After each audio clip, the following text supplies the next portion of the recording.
오늘의 말씀은 영계 메시지를 중심엔 중언이라는 그 제목으로 말씀을 드리겠습니다. 오늘 그 중언을 해주시는 분이 영계 메시지를 중에서 신학자 칼 바르트, 그리고 이화여대 총장에 있던 김한란 박사, 그리고 우리나라 최초의 사제 서품을 받으신 김대건 신부님의 보내오신 영계 메시지를 통해서 중언에 대한 말씀을 드리도록 하겠습니다.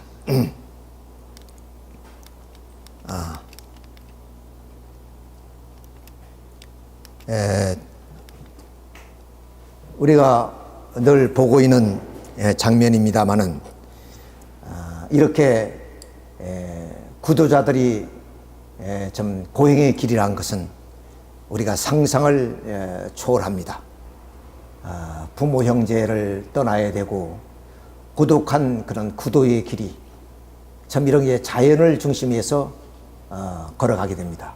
그래서 종교를 보게 되면 크게 두 종류로 나눕니다. 하나는 이 수도 종교, 쉽게 말하면 자연 종교라고 볼 수 있죠. 자연을 중심해서 구도의 길을 통해서 가는 하나의 신앙길이 있다면 다음은 계시 종교입니다. 하늘이 뭐 성서의 말씀처럼 그렇게 그 계시를 따라서 신앙생활을 하는 그런 나라의 종교. 그것을 크게 우리가 또 종교로 분류해 보면 불교를 우리는 자연 종교로 한다면 기독교는 계시의 종교라, 이렇게 이제 말씀을 드릴 수 있습니다. 이 모든 것이 결국에 좀 인생에 대한 문제고, 또 하나님에 대한 문제고, 또 우주 역사에 대한 하나의 내용을 알고자 하는 그런 길입니다. 그러나 누구나 지금까지 그런 구도의 길을 많은 사람이 걸어갔지만 확연하게 이것이 인생이다 하는 것을 밝힌 사람은 아무도 없었습니다. 중세시대에 우리가 수도원을 봅니다만 이런 그 중세시대도 오늘 불교의 구도자 못지않게 그러한 구도의 길을 걸었던 것을 우리는 알게 됩니다.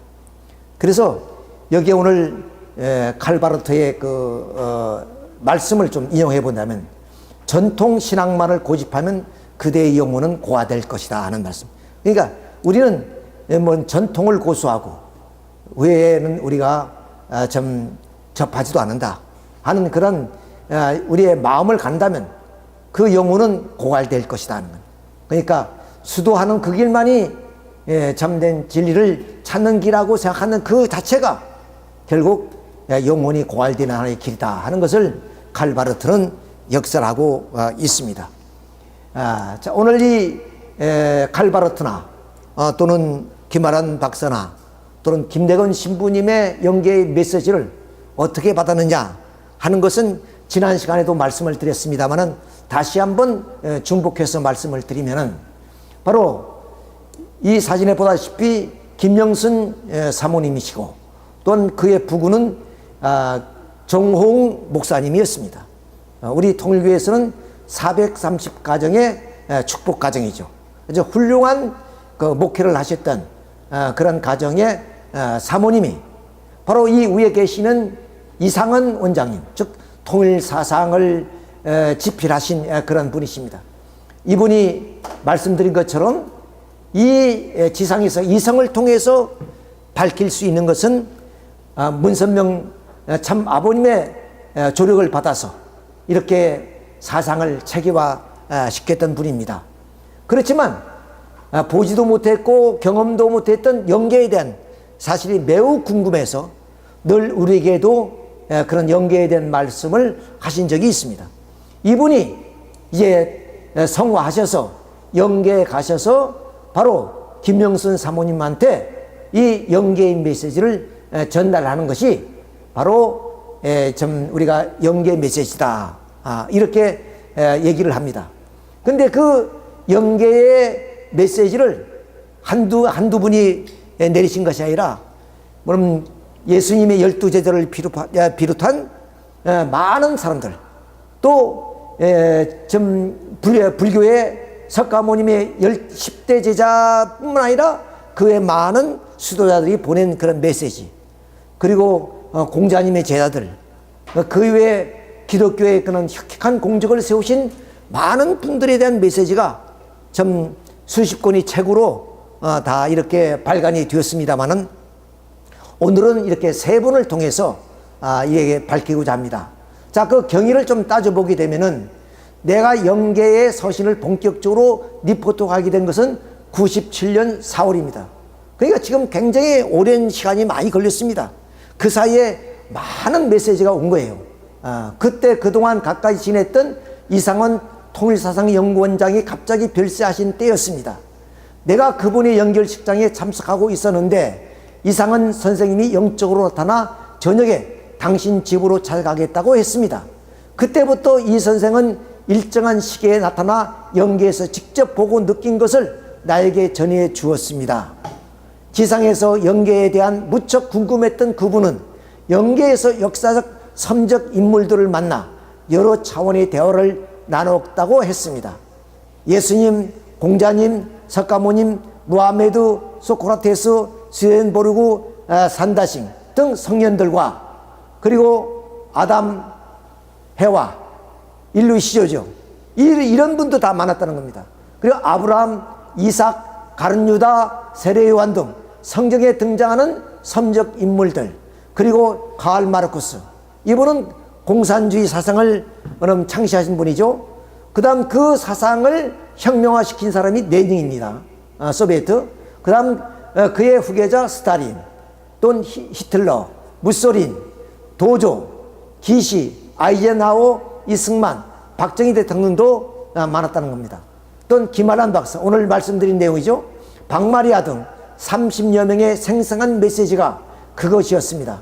그러한 내용들을 영계의 실상과 지상생활로 엮어 출판하였습니다. 이랬습니다. 자, 그래서 그러면 이 김영순 사모님에게 찾아오신 하나님의 목적이 무엇이냐?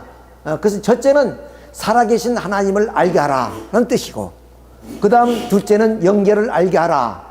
그리고 셋째는 죄를 지으면 반드시 벌받고 그 심판에 따르는 탕감법칙을 알게 하라는 것이었습니다.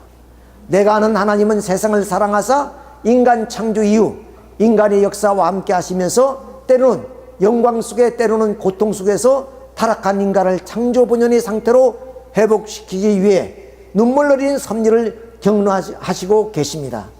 성 어거스틴 어머니 모니카의 눈물 흘린 기도와 사랑에 의해서 하나님을 누구보다 사랑하게 되고 하나님의 가장 충직한 도구가 되었던 것 같이 이 글을 읽는 모든 독자들은 인간이 끊임없이 사랑하시는 하나님의 크신 사랑을 깨닫고 지상에서 멋진 삶을 살기를 진심으로 기원합니다.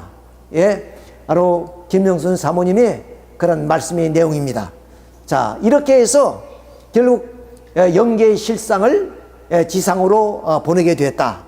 말씀드린 것처럼 아까 이 장에서 말씀드린 분들 외에 수많은 사람들이 결국 이상한 원장님의 영계 메시지를 통해서 지상에 알려왔던 것을 우리가 잘 알고 있습니다. 그래서 오늘은 그분 가운데 바로 말씀드린 것처럼 이 칼 바르트에 대해서 말씀을 드리기로 하겠습니다. 이 칼 바르트는 19세기에 태어나서 20세기 중반에 돌아가신 분이고, 이분은 스위스에서 목회를 하다가 결국 이 정통신학을 이제 추구하는 그런 사상 체계를 좀 세우신 그런 분으로서 결국 이분의 그 신학을 공부하지 않은 사람이 없을 정도로 유명하신 그런 분이십니다. 자, 이 전통 아까 말씀드렸던 칼바르트의 그런 그 말씀은 오늘 정통만을 주장하고 있는 신학자들에게 전통 신학만을 고집하면 그대의 영혼은 고갈할 것이다. 그러니까 우리는 꼭 신학뿐만 아니라 철학도 또 문학도 그리고 기타의 모든 종교의 그런 신학도 우리가 공부할 필요가 있다. 폭넓게 우리가 세상을 두루두루 살펴봐야 된다는 그런 말씀이기도 합니다. 칼 바르트는 하나님에 대해서 많은 연구를 해왔다고 생각했다. 그러나 오늘의 이 통일 논리는 이 칼바르트를 무척 부끄럽게 하여 숙연하게 하고 있다. 그냥 그대로 조용히 명상에 잠기고 싶다. 이 심정을 어떻게 글로 표현할 수 있겠는가? 무궁무진하신 하나님은 어디서 어디까지 그분의 영역인지 알 수가 없다. 온 지구 땅덩이 천상천하가 모두가 하나님의 속성과 능력 그리고 지상의 현현이지만 통일논리의 진리를 듣고 보니 나는 열린 입을 다물 수가 없다. 이러한 진리를 밝혀내신 문선명 선생님은 재림주님 구세주이심을 믿고 또 믿는다. 이처럼 오묘한 진리가 어디에 숨겨졌다가 이제 밝혀졌을까? 하나님의 가슴 속에 무궁무진한 천비가 담겨 있다는 사실을 알고 놀랍고 놀랄 뿐이다. 어떻게 하면 하나님의 배후에 감춰진 사연, 하나님의 가슴 속에 숨겨진 사실을 다 캐내볼 수 있을까? 우리 인간이 하나님의 모든 것을 안다는 것은 인간에 대한 교만이며 오만이라고 생각한다. 신에 대한 좀 도전이라고 이제 보는 거죠. 가르치는 것이 무엇을 연구하는 것인가? 통일논리를 접하니 신학이라는 용어를 완전히 내동댕이 치고 싶다. 이 정통신학을 구사했던 이 칼바르트의 자기의 어떤 그 신학을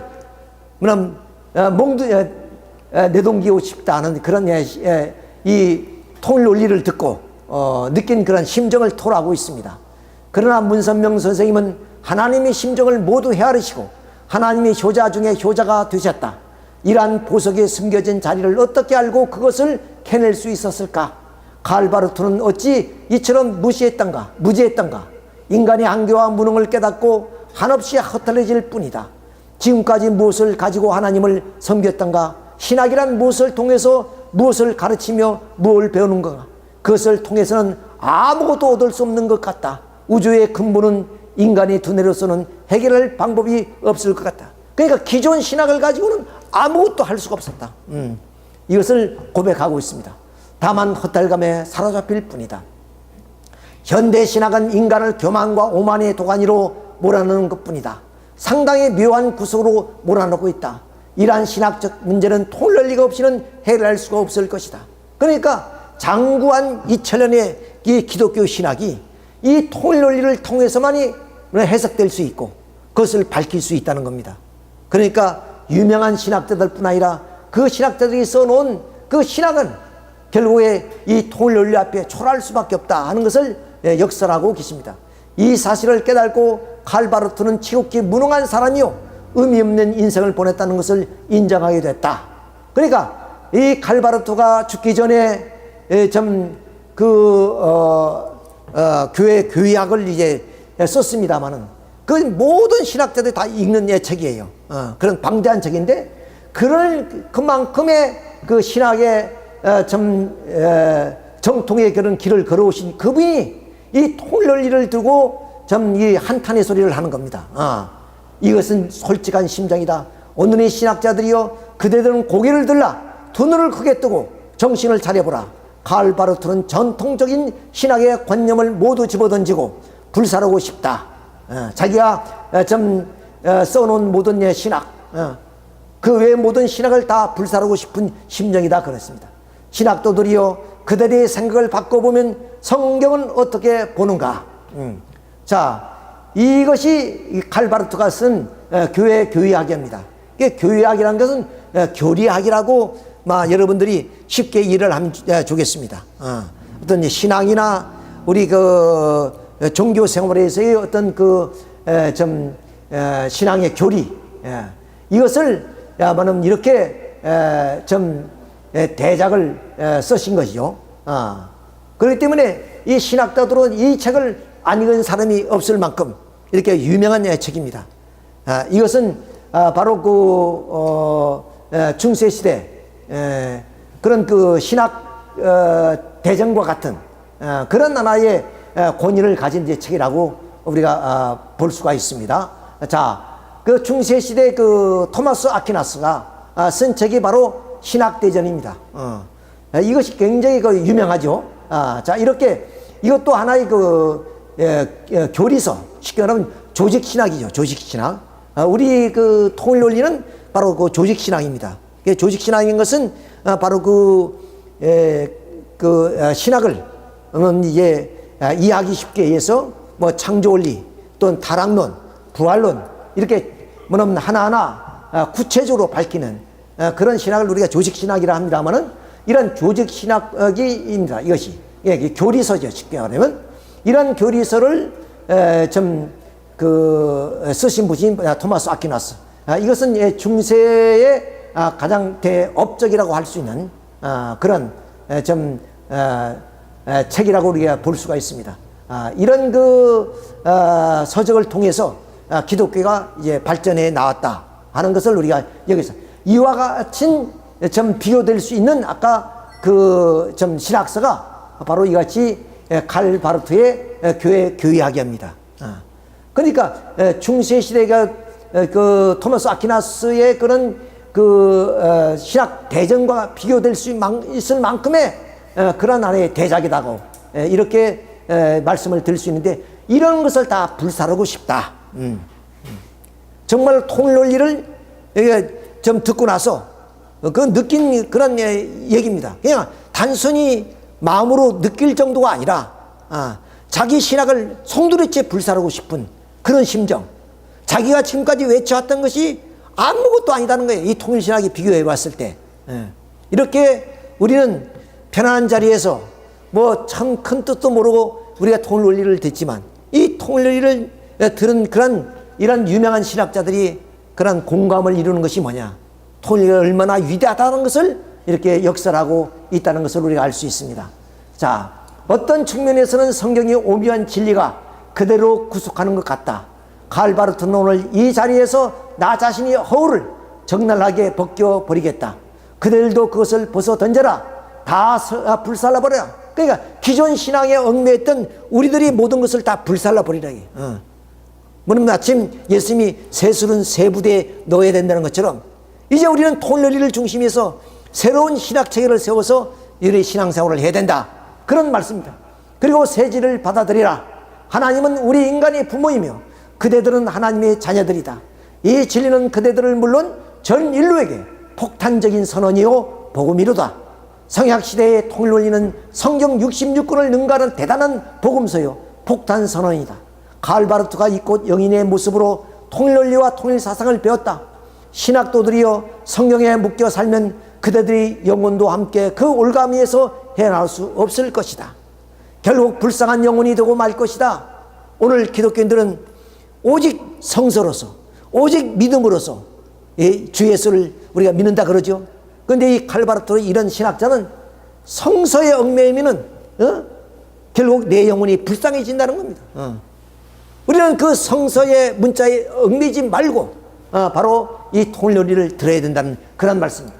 그대들 신학도가 믿고 있는 구원관계는 적지 않은 문제가 있는 것 같다. 이 꽃 영계에 그것을 어찌다 열거할 수 있겠는가. 그들의 구원과 이 꽃이 실상한 비교해보면 도무지 이해할 수 없는 부분이 너무나 많은 것이다. 그러나 이것이 사실이요 이 꽃이 현실이다. 고로하신 신앙의 올무에서 해방되길 바란다. 셈이나 소감이 일종의 서신 형식이 되어버렸다. 칼 바르트의 심정은 뒤죽박죽이 되어 있다. 통일논리와 통일사상을 깊이 공부하고 정독하며 연구하길 바란다. 그리고 신학도들은 칼 바르트의 여러 서적과 통일논리를 비교하여 보길 바란다. 하나님은 인류의 부모이시다. 문선명 선생님은 우리의 인류의 구세주로 오셨다. 그리고 그분은 인류에게 엄청난 복음을 함께 가지고 오셨다. 그 새로운 복음서, 그것이 바로 통일논리며 통일사상이다. 여러분 신학도들이요 그대들은 성경을 이어가면서 무조건 이해하려고 애쓰지 않았던가. 구약시대가 있었고 신약시대가 있고 그리고 서약시대가 있다. 서약시대의 복음서가 통일논리요 통일사상이다. 문선명 선생님은 하나님은 인류의 부모임을 밝히셨다. 그분은 재림주요 메시아요 온 인류의 참부모이시다. 신학도들이요 그대들이 가슴에 정의의 피가 용숨칠 것이다. 그들의 정렬은 하나님의 진리로 무장될 것이다. 그대들은 참된 진리 앞에 비굴하지 않기를 바란다. 이 칼 바르트는 그대들의 가슴에 새 복음의 폭탄이 될 것이다. 재림주님, 문선명 선생님, 인류의 구세주 참부모님 감사합니다. 우리 신학도들 구원해 주소서. 이것은 칼 바르트의 간절한 부탁입니다. 이렇게 좀 신학에 좀 고의학을 쓰시고 교의학을 쓰시고 또 명명이 높으신 이런 신학도가 하는 말씀입니다. 좀 연계에 가서 보니까 이 통일연리가 얼마나 엄청난 것이라는 것을 깨달았다는 거 아니겠습니까? 우리는 그냥 뭐 일반 그런 서적처럼 그렇게 생각하지만 통일연리는 우리가 생각하는 그런 수준의 책이 아니다 하는 것을 이렇게 갈바르트는 우리에게 역설하고 있고, 또 오늘 많은 기독교의 그런 그 지도자들한테 바로 성서에 얽매이지 말고 이제는 성약 시대에 뭐냐면 이 성서인 원리를 공부해야 된다고 역설하고 있는 것을 우리가 볼 때 이 원리가 얼마나 위대하다는 것을 우리는 참 가슴 깊이 간직해야 될 내용이다 말씀드릴 수 있습니다. 그 다음 이제 김아란 박사입니다. 이화여대 초대 총장이고 여성 교육가입니다. 자, 지상에서 많은 환란을 일으켰던 김환란입니다. 이때가 문선명 선생님은 지상에 계실 때입니다. 그런데 문선명 선생님은 이분을 용서해 주셨어요. 이제 쭉 이제 나옵니다만은 다시 이 죄인에게 지상에게 제 마음을 전할 수 있는 기회를 주셔서 정말 감사합니다. 문선명 선생님 이 죄인에게 용서의 길을 열어주셔서 감사함과 송구함을 표현할 길이 없습니다. 저도 지성을 가지고 있는 인간이기에 이 기회를 통하여 다시 한번 제 마음을 솔직히 표현하고자 합니다. 육체를 가지고 지상에 살 때 주님의 영광보다 세상 권력을 더 사랑했습니다. 권력과 명예가 무엇인지 그것이 너무도 큰 보자기로 보였습니다.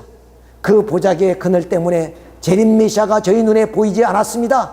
저희의 솔직한 심정을 토로하면 하늘로부터 오셔야 할 재림 주님을 거짓 주님으로 생각하였으며, 오실 주님이 문선명 선생님이셨다는 저것도 가난과 빈곤에, 그러니까 이제 자세히 말씀을 드리겠습니다마는 이분이 이화여대 총장을 할 때 바로 이분 밑에서 있던 우리 김영은 성주사라든가 5분의 교수가 퇴직을 당했죠.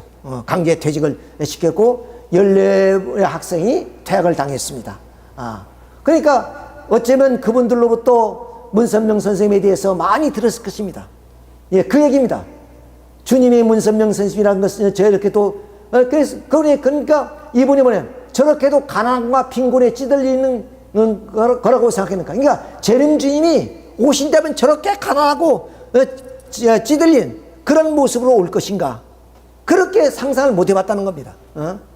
당시 우리 일가에 있어서는 권력과 명예가 우리의 생명과도 같았기 때문에 오실 주님을 기다리는 심정 자세가 명예와 권세의 자리에 순위가 밀리고 말았습니다. 자, 이런 이 김환란 총장의 그런 고백입니다만은, 자, 이렇게 계속 이어보겠습니다.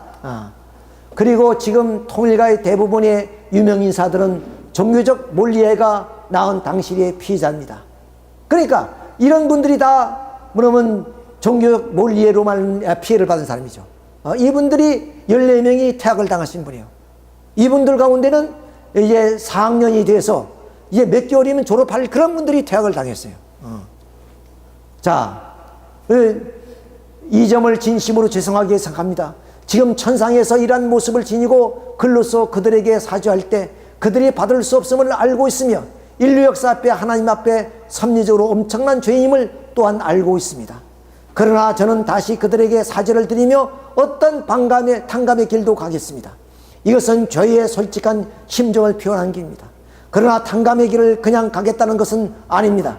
저는 통일논리와 통일사상을 모두 공부했습니다. 여기에 통일논리 강사들처럼 심정 전달을 할 수 없지만 저는 통일논리와 통일사상을 이제 강의하겠다는 겁니다. 김환란 총장은 일제시대에 뭐냐면 유학까지 하신 분이고, 그리고 이분은 지금 나중에 나오겠지만은 이화여대 그 교정에 동상이 세워져 있는데 동상 철거를 일회생들이 그렇게 주장했던 경우도 있습니다. 왜냐하면 친일적인 행각을 많이 했어요. 예를 들어서 좀 그 많은 여성들을 일본 위안부로 보내는데 그야말로 그 운동을 그렇게 역설을 했던 그런 분이기도 하고 그야말로 친일 행각이 굉장히 많으신 분위기입니다. 그런 그 이제 분위기 때문에 뭐 과거서도 그렇지만은 결국 이 주님이 오실 때도 그렇게 주님이 왔음에도 불구하고 그리고 그 교수들이 그렇게 문선명 선생님에 대해서 말씀을 했음에도 불구하고 그들은 권력의 탐욕이 돼서 그걸 몰랐다는 얘기예요. 자, 그렇죠. 아까 그 사진이 이 사진이 뭐냐면 이것이 퇴학당에서 1주년을 맞는 그런 기념 사진이고 이것은 그 이화여대에서 졸업장을 못 받으니까 그 교적을 승명여대로 옮겨가지고 승명여대에서 이게 뭐냐면 학사 수료증을 받은 기념 촬영이 되겠습니다. 자, 이런 슬픈 역사를 바로 김환란 총장은 너무나 잘 알고 있단 말이죠.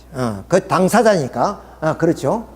자, 이렇게 이것이 이제 지금 그 동상인데 여기 막 페인트 칠하고 어떤 사진은 여기다 막 메모지를 다 써놨어요. 막 이 동상을 끌어내리라.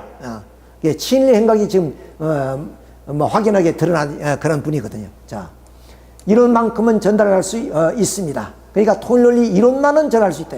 심정은 전달할 수 없지만 그리고 문선명 선생님 재림님께서 아직까지 저를 통일논리 강사로 써주실 수 없고 허락하실 수는 없는 입장을 잘 알기 때문에 정식 강사의 자리에 서려고 하진 않습니다. 다만 통일논리를 전혀 모르는 사람들에게 저의 혼신을 다하여 그 이론을 전하려고 노력하고 있을 뿐입니다.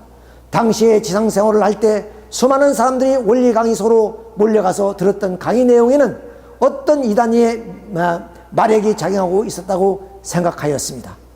그러니까 많은 학생들이 문선명 선생님이 계신 곳으로 와서 원리를 듣는 것을 볼 때 그런 마귀의 마력에 의해서 끌려간다고 생각했다는 겁니다. 그 말씀에 취해서 그 말씀이 진리라는 것을 깨닫지 못하고 마귀의 소행이다 이렇게 생각했다는 겁니다. 재림주님은 김환란 이곳에 와서 미치도 몸부림쳤습니다. 앞으로도 이곳에서 주님이 오실 때 김환란은 주님 앞에 나타날 수 없는 죄인이 될 수밖에 없음을 인정합니다. 저희 앞길에는 이러한 어려움과 수모를 극복해야 하는 탕감의 길이 남아져 있음을 인정합니다. 잠시 스쳐올 지상생활에 왜 그렇게도 집착하고 욕심을 부렸는지 후회가 막심합니다. 그것은 지금 아무리 후회해도 소용이 없겠지만 이곳 천상의 자리에서 다시 양심의 가면을 쓰는 심정으로 이 글을 올립니다. 그리고 통일가의 유명 인사들에게도 진심으로 사죄를 드립니다. 즉 이 김환란 총장으로 말미암아 퇴직을 당하고 또한 퇴학을 당한 그 사람들 또 그로 말미암아 결국 앞으로 이 교회가 참 메시아 앞으로 가야 될 그 길을 막아버린 그런 하나의 사정 이런 것들을 이제 좀 통안에 눈물을 흘리면서 사죄하는 그런 내용입니다.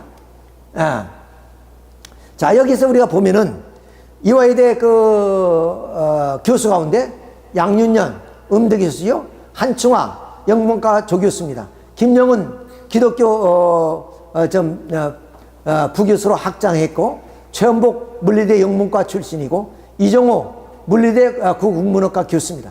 이분이 바로 이 김환란 총장에 의해서 강제 퇴직을 당했죠. 그 다음 이분은 연세대학교 교수입니다. 박상래 교수는. 그 다음 이제 여기서 사진을 보겠습니다. 양윤 교수님, 한충화 교수님, 김영은 교수님, 최원복 교수님 이분이고 그 다음 여기서 퇴학당한 분들입니다. 김숙자, 최순아, 이계순, 임승희, 박영순, 정대화, 지말수, 박승규, 김경식, 서명진, 김정은, 김정은, 사길자, 신미식 14분입니다. 14분이. 여기서 보십시오. 지말숙 법학과 4년. 그렇죠? 그 다음 김경식 약학과 4년. 서명진 약학과 4년. 김정은 약학과 4년. 강정은 약학과 4년. 사길자 약학과 4년. 신미식 약학과 4년. 그럼 한 두세 달만 있으면 졸업할 그런 사람이 퇴학을 당한 거예요. 누구 때문에? 김환란 총장에 의해서. 이렇게 희생이 되었습니다. 그리고 황한채 이 회장님은 연세대학교 학생이었습니다. 그리고 유경규, 오승택 다 연세대학교 학생이었죠. 이분들 다 퇴학당했습니다. 연세대학도 미션 시컬이기 때문에 다 퇴학을 당했습니다. 이렇게 학생과 그리고 교수들이 강제 퇴직을 당하는 그런 모든 것이 김한한 총장 때 이루어진 거예요. 그러니까 김한한 총장이 얼마나 영계에서 통일을 듣고 그야말로 좀 후회를 하고 통곡을 하고 있는 내용이다 그 말입니다. 그런데 참 부모님께서 이 김한한 총장을 용서해 주셨습니다. 그러니까 이 김한한 총장을 용서할 때 어떻게 총장이 용서해 주느냐? 좀 인류의 참부모로서 아무리 악한 일을 하더라도 그들이 몰라서 저지른 죄이기 때문에 용서할 수밖에 없는데 용서할 마음 할 수가 없어서 너무나 괴로웠다는 겁니다. 만일에 그때 당시에 그럼 이기봉 부인 아닙니까? 우리나라의 부통령이고 그리고 이승만 대통령 다 기독교인들이고 그리고 이분이 이화여대 부총장이었습니다. 김한한 총장은 총장이고 그러니까 이분들만 힘을 모아졌다면 당시에 기독교가 참 아버님을 메시아로 인정하는 그런 입장까지 왔던 겁니다. 그런 기회를 누가 바로 김한한 총장 한 사람에 의해서 모든 것이 무산되어 버렸어요. 그러니까 얼마나 참 부모님께서는 마음이 아프셨습니까? 그 하늘이 준 기회, 그 기회를 김한한 총장 때문에 다 무너져 버렸다. 다시 말씀드리면 오늘 한국교회가 신령파들을 중심으로 해서 주님 오시기를 얼마나 기도를 했어요. 정말 주님 오시기를 밤낮으로 기도하면서 정성 들였던 그런 것이 오늘 한국 기독교였습니다. 그런 기반 후에 좀 참 부모님이 오셨는데 그 참 부모님을 직접으로 증거할 수 있는 분들이 이런 분들이었단 말이에요. 그런데 이런 분들이 앞장서서 오히려 참 부모님의 앞길을 막아버린 결과가 되기 때문에 그렇게 참 부모님께서는 다시 40년 그런 고난의 길을 걸어갈 수밖에 없었다는 것을 참 부모님 말씀하십니다. 그런 분을 용서해 준다. 어떻게 용서하겠어요?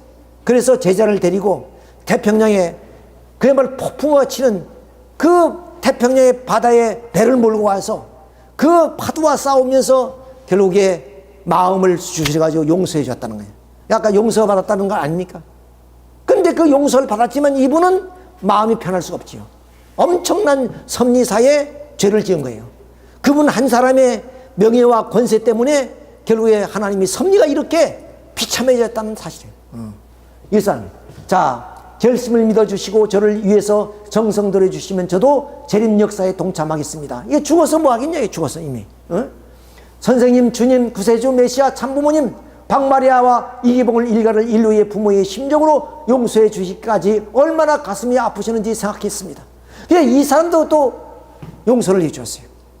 그런데 아까 메시지를 보내기 위해서 영계의 실상을 보여주는 이상한 원장님이 참부모님의 명을 받고 역대 그런 훌륭하신 분들을 다 만난다고 말씀을 드렸죠. 이분도 만났어요. 이분 가보니까 어떤 입장이냐, 얼마나 이 자유당 정권이 그야말로 권력을 휘둘렀습니까?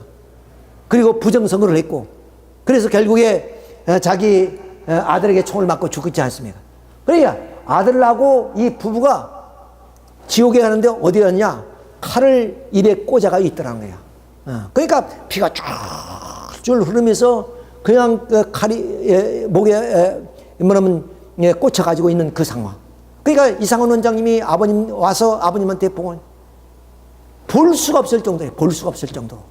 너무나 기가 막히고 너무 불쌍하고 너무나 가련해서 그래서 아버님이 용서를 이분도 해주는 거예요. 여기 김한한 지금 박사가 지금 얘기하는 거예요. 주님, 메시아 참부모님 박마리아와 이기봉 일가를 인류의 부모의 심정으로 용서해 주기까지 얼마나 가슴이 아프죠. 이것도 물론 용서할 길이 없어서 그래서 아버님이 저 브라질 장글에 가서 무더위와 그 벌레와 이런 것을 싸우면서 거기서 용서를 해줬다는 거예요. 도저히 용서할 길이 없다는 거예요. 아까 말씀드렸지, 이분들하고 그 다음 이분들이 하고 박마리아만 좀 아버님 말씀을 듣고 아버님 뜻을 따랐다면 이승만 대통령이 기독교는 아니에요. 그러니까 이승만 대통령이 뭐냐면 하나님의 뜻을 알게 되고 그러면 그때 당시 이 통일교가 국교가 되는 거죠. 그럴 수 있는 그런 기회를 박마리아나 이런 사람 때문에 놓쳤단 말이에요. 그러니까 아버님이 얼마나 후환이 있겠어요. 몸부림칠 정도로. 그래서 용서를 해주었다고 그래요. 용서를 해주잖아요. 그 말입니다. 지금 그들이 용서를 받아 살아가고 있다 하더라도 그들이 심정에 남아있는 아픔은 쉽게 지워지지 않을 것입니다. 그리고 지금 모든 기독교인들은 이곳 천상에서 여러 차원으로 일어나는 이 다양한 현실을 모르고 있을 것입니다. 이번 세미나에 동참한 기독교 유명 인사들 모두가 한결같이 지상의 재림 역사에 동참하려고 노력하고 있습니다. 재림주님, 저는 죄송하고 송구하오나 이 반열에서 여성 선구자가 되겠습니다. 저를 철면피 같은 못난 인간이라고 질책하시도 감사하게 받겠습니다. 지금 이대 학생들은 재림주님이 오신 것과 상관없이 자신들이 고루한 기독신앙으로 담을 쌓고 살아가고 있는 것을 제가 이곳에서 확실히 직시하고 있습니다. 이것은 김말란이 저질러 놓은 결과라고 생각하고 기독교의 담을 헐어버리는 과정에서 저에게 여한 탕감에 몰려올지라도 그것을 극복하겠습니다. 이러한 이대 학당의 현실을 생각하니 끔찍하게 그지없습니다. 저는 수많은 영혼들이 앞길을 막아온 범죄자의 심정으로 이 현실을 다시 통탄하지 않을 수가 없습니다. 그리고 이대에 쫓겨났던 유명인사들에게 그들을 위해 기도하신다면 김발란이 적극 협조하겠습니다. 이대 학당의 주님을 받아들인 문은 아직 매우 좁습니다. 제가 지은 죄의 대가가 이에 참고 기다려야겠지요. 그 이후에 수많은 영혼들 앞에 죄송하기 그지없습니다. 참부모님 한 번 더 함자를 불러봅니다. 저는 탕감의 길을 가겠습니다. 그러니 이 대상을 위한 구원의 길을 열어주시옵길 간절히 바랄 겁니다. 참 기가 막힌 내용입니다. 이 내용이 이 대상들이 알고 기독교인들이 알면 얼마나 좋겠습니까? 근데 오늘 지상에 있는 기독교인들은 이걸 모른다. 김말란도 박마리아도 이걸 몰라서 자기들이 명예와 권세를 누리다가 죽어서 이렇게 한탄하는 거 한탄해. 역사의 섭리에 엄청난 죄악을 저질렀단 말이에요. 그래도 참부모님께서는 인류의 부모로 오셨기 때문에 아무리 불효자라도 부모는 용서하는 거 아니에요? 그것처럼 용서할 수 없는 그 사람을 용서하는 부모의 심정이 어떻겠느냐. 그걸 김말란이는 잘 표현하고 있습니다. 이렇다는 것을 우리가 아셔야 됩니다. 그러니까 이 통일논리가 얼마나 위대한 것이고 참부모님 얼마나 위대하신 분을 우리는 알아야 돼요. 죽어서 김말란처럼 가서 하늘에 가서 통탄해서 안 된다. 장탄식 한다. 장탄식해. 뭐 이래도 한 세상 저래도 한 세상 절대 그거 하잖아요. 이렇게 유명한 그런 사람들이 지상에서 영접하지 못한 그것을 한탄하면서 지금 죄의 용서를 구하는 거 아니에요. 자, 그 다음 김아란 김대건 신부입니다. 이분들이 다 순교하신 분들이에요. 이분들이 세남터 성당에 이렇게 이제 그림을 내가 그려놓은 건데요. 이것을 우리 김대건 신부에 대한 내용을 우리가 한번 살펴보도록 하겠습니다. 김대건 신부는 우리나라 최초의 사제서품을 받은 신부입니다. 근데 이분이 아버지도 다 캐톨릭 신자였어요. 근데 다 이제 박해를 다 죽었죠. 1801년에 신유박기가 시작됩니다. 여기서 이제 캐톨릭을 믿는 사람이 순교를 하죠. 그 다음 이 기해박해 때 프랑스 선교사 3명이 죽습니다. 3명이 죽어요. 그리고 이 병호박해 1846년 병호박해 때 이분이 순교를 당합니다. 이분이 1845년에 중국에서 사제서품을 받습니다. 그러니까 조선에 들어와서 1년 만에 순교를 당해요. 25살 나이에. 그 다음 1866년에 벽인박해 때 프랑스 신부들이 6명이 또 참수역을 당합니다. 이렇게 해서 그 캐톨릭이 굉장히 박해가 심했습니다. 그러니까 이후에 100년 후에 신교 장로교나 감리교 이런 교가 미국으로 들어왔고 100년 전에 바로 이 프랑스 선교사들에 의해서 바로 이 한국에 이렇게 캐톨릭 신앙이 전수되어진 거예요. 자, 이게 그 김대건 신부의 얘기입니다. 통일열이란 용어 자체가 인간의 마음을 상당히 순화시키고 있다. 이곳을 찾아오는 길은 인산인해를 이루고 있다. 서로 들으려고 수많은 사람이 지금 몰려와 있다는 거예요. 자, 이곳을 찾아오는 인산인해를 이루고 있다. 통일열을 듣겠다고 아우성 치는 사람들과 듣지 못하게 가로막는 사람들이 서로 엇갈려 대소동이 일어나고 있다. 이곳 사람들 대부분은 통일열리는 문선명 선생님, 재림주님이 밝히신 새 복음이며 이곳은 인류의 참부모님 구세주를 맞이하기 위한 교육 현장이라고 하였다. 정말 김대건은 지상에서 어떤 업적을 남겨놓지도 못한 자임에도 불구하고 이 자리에 초빙하여 주어서 무한히 감사한다. 그런데 이곳에 정말 표현하기 어려운 묘한 정감이 흐르고 있었다. 강의의 장소에 들어오는 순간 출입구에서 아직 강의가 시작되기도 전부터 어디에서나 나타나지는 모르지만 휘황찬란한 광채가 나를 휘어갑니다. 그 순간 온몸과 마음의 기쁨으로 충만하여 나도 모르는 가운데 황홀교에 빠져가고 있었다. 그런데 너무도 신비스러워서 주위를 가만히 살펴보니까 이것은 현실이 아닌 영적 체험이었다. 너무도 감사하다. 이곳은 어찌 이렇게도 아름답고 평온한지, 그리고 어찌 겸한 사람들만 모이는지, 안내자들과 강사들 보기 드문 준수한 모습과 인상을 지니고 있다. 강의가 시작되는 순간 김대건이란 신부에 스스로 노출되었고 나는 망설임 없이 앞으로 나아가 강사들에게 인사를 나누게 되었다. 내 몸은 내 것이 아니었고 어디로 이끌려가는 것 같았다. 이것이 영적 체험이구나 하면서 나는 참으로 신비로운 강의를 듣게 되었다. 강사들이 강의 음성은 하늘의 음성처럼 한 바퀴 돌려서 나에게 들려오는데 그것은 마침 하나님께서 가르치시는 것처럼 들려왔다. 이것은 강의가 아니라 하나님의 음성을 통해서 그대로 나타나 가르칩니다. 이러한 분위기 속에서 나는 하나님의 부르심을 직접 느꼈다. 어느 정도의 시간이 지나서 나는 마침 화답구에 놓인 질그릇처럼 밥상 위에 편안히 놓여졌다. 자, 이렇게 당시에 좀 그 캐톨릭 신자들이 방 안에서 몰래 이렇게 성경을 읽고 가르침을 받고 이러다가 좀 이렇게 관원에게 들려가지고 끌려가는 모습, 이런 것들이 이렇게 사파로 그려져 있습니다. 나의 몸도 마음도 조용해졌다. 지금부터 김대건은 통일열리에 대한 소감을 이야기하고자 한다.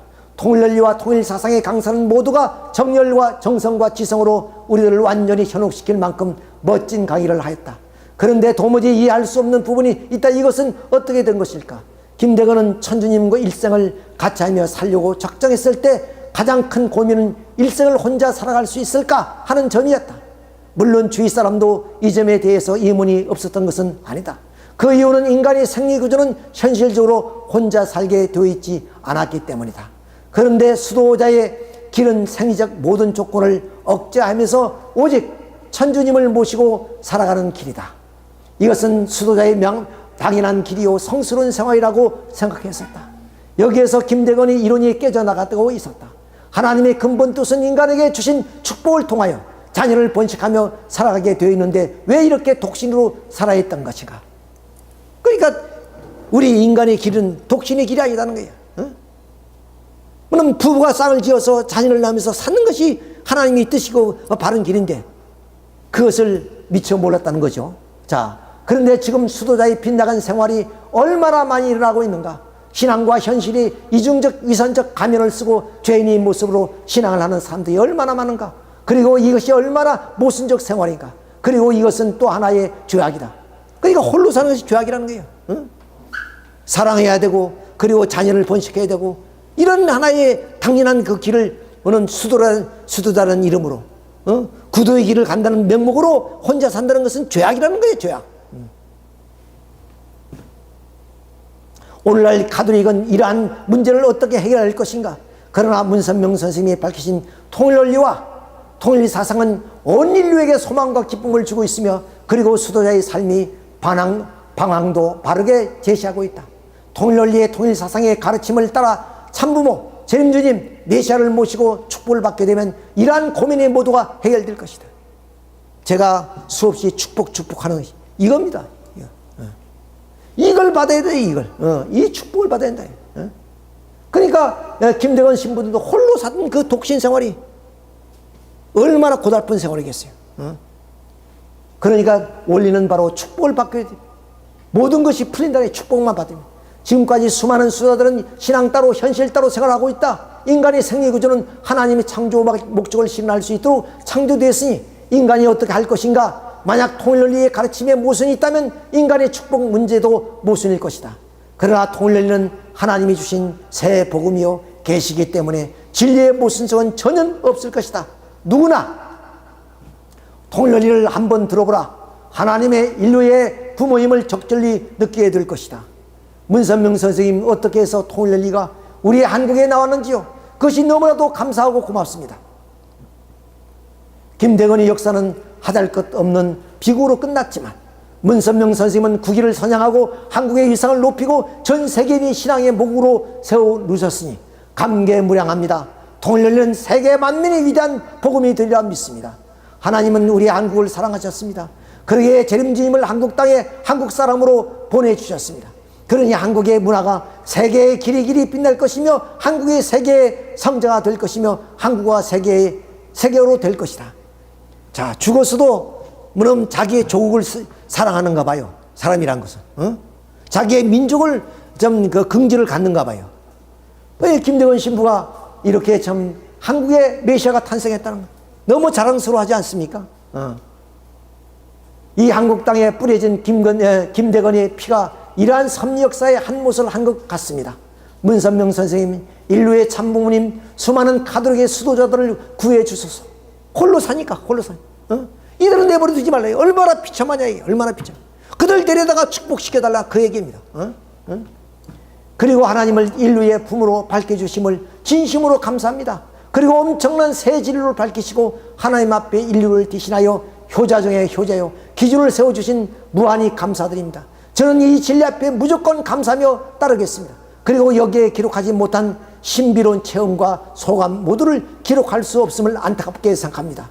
그러나 무궁한 진리의 길은 승리의 길이 믿으며 하루속히 통일의 원리의 가르침이 국교가 되고 세계 만민의 하나의 길, 통일의 길을 걸어서 하나님을 품으로 모시는 방향으로 전진 발전하리라 믿습니다. 문선명 선생님은 존경하며 모시겠습니다. 자, 이렇게 끝을 맺었습니다. 물론 이때는 문선명 참부모님께서 지상에 계실 때입니다만은 이렇게 통일을 두고 감동하는 내용. 우리는 이 통일을 얼마나 많이 들었어요. 또 우리 참부모님이 집회에 많은 분들이 참석했지 않습니까?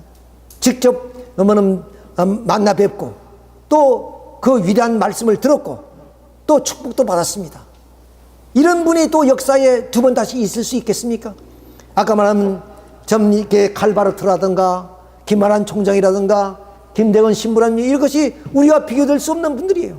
근데 그분들은 아무리 훌륭했지만 참부모님을 지상에서 영접하지 못한 분들입니다. 참부모님의 말씀을 직접 들어보지 못한 분들이고 참부모님의 쌍소리에 들어서 축복해서는 축복도 받지 못한 분들입니다. 그들은 영계에 갔어야 비로소 육신을 벗어버리고 영계에 가서야 돌아올 수 없는 길을 가서야 비로소 참부모님을 알게 되고 통일을 듣고 나서야 자기들이 신학이 아무런 화살 것도 없는 것이라는 것을 깨달게 되었다 그 말입니다. 그러니까 아까 말했던 토마스 아퀴나스의 그런 신학대전 그리고 칼바르토의 그런 교회학 이거 아무런 쓸모가 없는 것이었다. 통일논리 그 한 500페이지밖에 안 되는 그 통일을 듣고 감동하는 겁니다. 그들의 평생을 통해서 연구하고 그래서 걸작을 남긴 그 작품인데 그 책인데 그것이 통일을 들어보니 하잘 것도 없는 것이었다. 그런 말씀을 오늘 우리 듣고 있는 거예요. 만약에 이 말씀이 오늘 기독교의 신학자들이 또 기독교의 목사님들이 정말로 원로 장로님들이 이 말씀을 들으면 감동합니다. 그런데 편협적으로 통일교를 이단이라 생각하고 말씀을 들려 하지도 않고 보려고 하지도 않고 만나려고도 하지 않기 때문에 그 말씀을 지상에서 듣고 가셔야 되는데 못 듣는 거죠. 고영철 회장님이 말씀 것처럼 두 집권 하나가 귀합니까? 그만큼 오늘 1000만 이상의 기독교인들이 이 땅에 살고 있지만 이런 위대한 진리를 못 만나는 거예요. 그래서 왜부터 아버님 말씀이 조상의 공적이 있어야 되는데, 조상의 공적이. 조상의 공적이 있으면 그 공적을 타고 우리가 아무런 의미 없는 삶을 살아라도 그렇게 인도되어진다는 거예요. 어떤 분들은 왔다가도 도망쳐 나가는 사람, 이런 분들은 기회가 주어졌지만 조상의 공적이 없는 사람들, 다 흘러가는 인생. 자, 우리는 이렇게 통일 열기가 얼마나 위대하다는 것을 정말로 우리 지상에 살아있을 때 피부로 느껴야 돼요. 감동을 해야 됩니다. 지금 한결같이 수백 명이 지금 연계 메시지가 와 있지만은 그걸 다 얘기하려면 한도 끝도 없지만은 모두가 다 감동의 드라마예요. 감동의 드라마.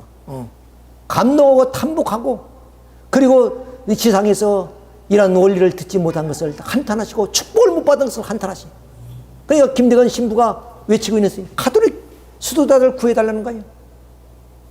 저 외진 곳에서 독신으로서의 평생을 살아며 주님을 위해 살아가는 그 사람들이, 그것이 뜻이 아니라는 거예요. 세상으로 나와서 축복을 받고 참범을 증거하고 살고 그 아들 딸 낳는 것이 참된 인생이라는 거예요. 그걸. 그것도 모르고 그렇게 수도의 길을 걸어가는 그런 분들을 대해서 하신 말씀, 참으로 우리가 참 마음 아플 수밖에 없지만은 우리가 많이 이 말씀을 배워서 우리가 땅 끝까지 우리가 전파해야만 되겠다 하는 말씀을 드리면서 오늘 말씀을 마치기로 하겠습니다.